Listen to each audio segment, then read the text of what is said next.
Your character, Carina, is absolutely ahead of her time. What was fun about playing her for today's audiences, and how do you think they'll relate to her? I think they're going to love it. I think they're going to really relate to seeing a young woman who's so determined, who is so progressive and so interesting, and she fits into the world perfectly.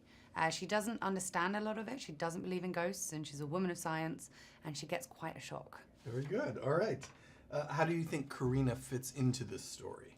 I think she is a good levity because she doesn't believe in the fantasy. She doesn't believe in ghosts. She thinks the pirates are quite silly. She's definitely the most intelligent person in the room. And she needs Jack Sparrow's help. And she's going to have to learn to work with him. Very nice. All right, doing this well. Describe the experience of working on such a big budget production for the first time.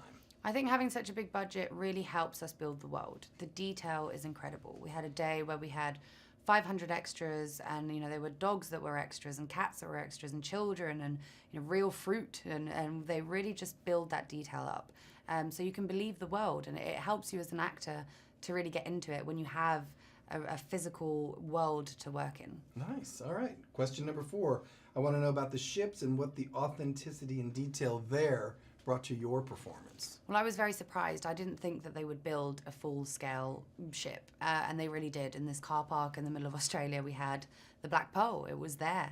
And you walk along it, and the stairs are all detailed, and the woodwork's incredible. The sails and the bow and stern, all of it works.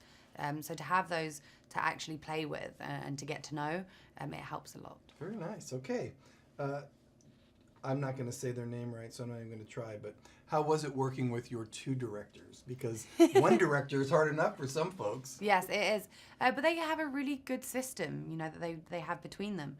That Joachim will focus more on the technicalities of the frame, the camera movements, and Espen will work with the performers, and he will talk to us about the emotion of the scene and the dialogue and things like that. So they have a good system, and they can work together, and they can also focus on separate things. Well, they look like nice men to work with. Yeah.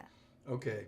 You and Brenton work closely together. What was it like, and how did you help each other navigate yourselves through this crazy pirate world? Well, it was wonderful to have someone else that was new to it, because there'd be these moments where we're on set with all these great actors and all these things are happening, and I could turn around to him and go, "This is crazy." And he'd say, "Yes, I know."